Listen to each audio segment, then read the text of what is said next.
Here we are at the ASUS ROG booth here for Computex 2019, and they have 10 new X570 motherboards on display, and we're going to be covering all that, plus some monitors, plus a heap of other new things that are really cool. They got their ProArt Series and a lot of things, but you guys want to know about the motherboards. So we're going to start from the top to the bottom, and this is going to be quite a long one because there's so many details to go through. Starting off from the top to the bottom, we have the ROG Crosshair VIII formula with 16 power stages. Also has an EK water block over the VRM for custom water cooling, and on top of that, the bottom half is cooled with a heatsink with an OLED display across the top to the bottom. I mean, this thing looks absolutely gorgeous in person. Of course, the pricing is still to be determined, though that will come out closer to the release date of the Ryzen 3000 series chips. In terms of availability, I do hear around from all the board partners, you can expect these boards to be released about a week before those CPUs go on sale. Now, other things they've included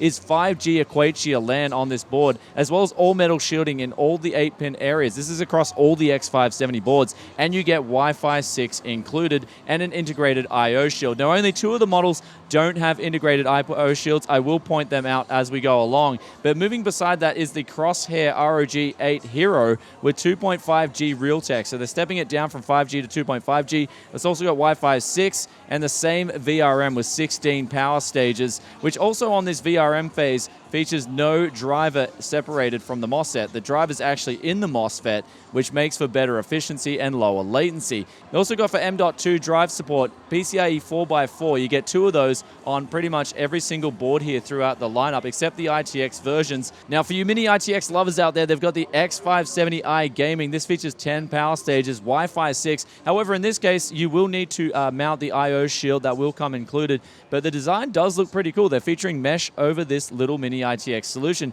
and they've integrated the heatsink fan for the PCIe Gen 4 on the chipset over to the left-hand side of the board. And then if you want a little bit more, but you still want a small Mini-DTX form factor, then they've got the Crosshair VIII Impact. Still has 10 power stages, and the orientation of the power stages are slightly different. And so you also have the support with that orientation, freeing up some space. Another slot for a SO-DIMM lane that can support 2 NVMe drives with a PCIe Gen 4X slot.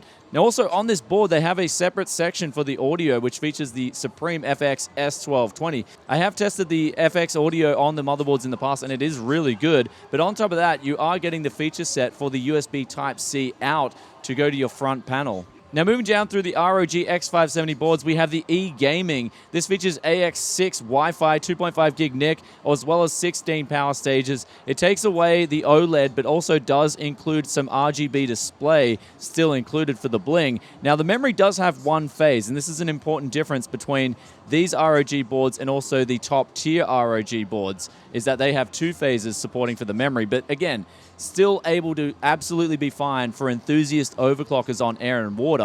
Those real top-tier boards that you see, they're mainly for LN2 overclocking or for someone who just wants the absolute best. And then besides that, we've got the ROG X570F, which again features still 16 power stages, but takes away the Wi-Fi 6, but includes a 1 gigabit Intel NIC instead of the 2.5G solution. Now, another thing about the X570 ROG boards is that all of them come with USB flashback. Essentially, you won't need RAM or a CPU installed in order to update your BIOS, which in the future, if there's new CPUs coming out, then you don't have to worry about having the newer gen CPU buying that and not supporting that particular CPU. But that's only 6 motherboards out the way. We've still got another 4 to cover, and 2 of these are right beside me here. These are the TUF Gaming series. This is the X570 Plus Wi-Fi and just the X570 Plus. Now, you do get 2 NVMe PCIe Gen 4x4 slots, one of those featuring a heat shield to help drop the temperatures down on the NVMe drive. All the chipsets, heatsinks here as well, do have a fan, whether it's more obvious or not obvious. But of course, the Wi-Fi versus the non-Wi-Fi edition, you're just simply adding those extra features in. And then moving on into the more value-orientated options here for the X570 boards is their Pro and P series. The Pro has 14 power stages, similar to the TUF, and also features PCIe Gen 4x4. You get 1 of those with a heatsink and no integrated I/O shield, just like the TUF Gaming series. Then the last in the line is the X570P. Still has 12 power stages, and it's the cheapest X570 board coming in from ASUS here. So they are taking care of you on the VRM side of things, but there is an NVMe slot, but there are no heat shields for those NVMe drives. So they are pretty much cutting down on everything except the VRM to give you guys solid overclocks and a great experience that you would expect from using that ASUS BIOS and getting all the overclocks you'd want on even a 12-core. So now, just like the motherboards, we've got a heap of different monitors to get through. This is the PG27UQX 144Hz HDR 1000 4K monitor with 576 local backlit zones. Now, this does support NVIDIA's G-Sync technology, but you will need some serious grunt to power this monitor properly. I'd be thinking somewhere in the lines of 2 RTX 2080 Ti's, since it, of course, is 4K, 144 Hz. But checking this thing out, it does feature mini-LEDs, which is a new technology coming in that ASUS is really going hard on. And then putting on top of that a QLED layer, so you're getting the best colors coming through, coupled with an IPS screen. This thing looks absolutely gorgeous in person. Now, in terms of pricing and release dates, that's still to be determined, but I do hear this thing is very close to release. Next up here, we have the X570 This is a large-size gaming display. FreeSync 2 HDR 600, 120 Hz VA panel.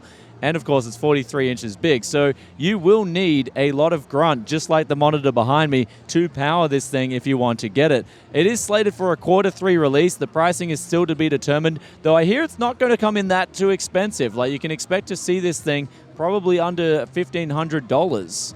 Now, continuing on with monitors, we've got the ASUS TUF Gaming VG27AQ and also the 32VQ.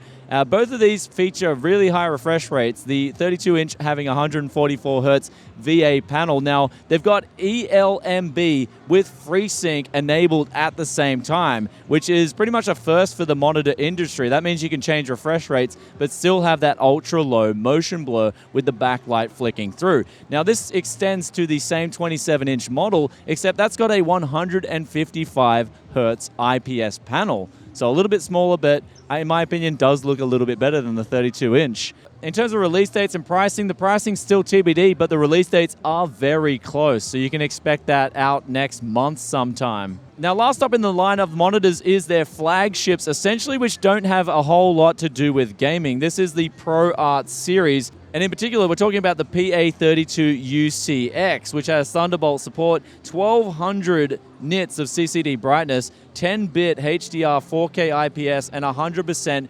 sRGB color accuracy with 1152 backlit zones. And its little brother, the PA27UCX, has 576 zones, HDR10, and 1000 nits of CCD brightness. In terms of the pricing, it's still in the air. They don't give me any rough figures really to work with either, but you can expect these monitors to come out in Q3. And now last up in the lineup is peripherals. So we'll talk about their new electrostatic headsets, but they also have some new power supplies, the Strix 600 and 750 watt gold rated power supplies. These are still to be determined in terms of release dates and pricing, but they are stepping it down from their Thor series, making things more affordable. But in terms of a headset, they have what's called the Theta, and this is electrostatic on the highs and dynamic speakers for the lows. So the headset does feature 2 individual speakers inside, and this is said to give you better bass, as well as giving you clearer clarity on mid-range and also higher vocals. And another headset they've got as well is the ROG Theta 7.1, which is a true 7.1 gaming headset with speakers all out to give you that proper surround sound. And on this particular headset, they do have a microphone that uses AI to actively cancel out repetitive noises that aren't that of a human voice. I did try this in motion, and it actually worked pretty well. I was quite surprised. But in terms of release dates and pricing, you should see at the end of July the Theta Electric being released, and then September will be when the Theta 7.1 should come to market. As for one of the most underrated products here on display, I thought this was pretty cool. This is the ROG Strix Ariane, and it's called the S1C. And it's got speeds up to 1,000 megabytes per second, but this is an external NVMe add-in solution. So you can get your own NVMe card, add it in, and then on the mobile, you can plug it into a USB that supports high speeds, and then you're good to go with really fast transfers. I'm hoping to get one of these in, so when I do my file transfers over USB 3.2, for example, I can then test out the speeds properly for you guys. In terms of release date and pricing, it is Q3, but the pricing is still to be determined. And with that aside, guys, I'm going to quickly snip over to a very special snippet right now that is actually incredible.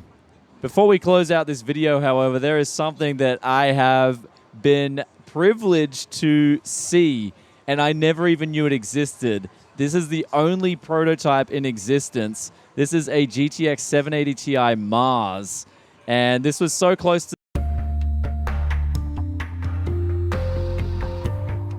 And that about wraps things up for the ASUS ROG booth and also their other booths that they have here for Computex 2019. If you guys enjoyed this video, then you know what to do. Hit that like button. Also, let us know in the comments section below what was your favorite product in today's video. Love reading your thoughts and opinions as always, and I'll catch you guys in another tech video very soon. But on the way out, be sure to hit that sub button, ring the bell, and I'll catch you in the next one. Peace out for now. Bye.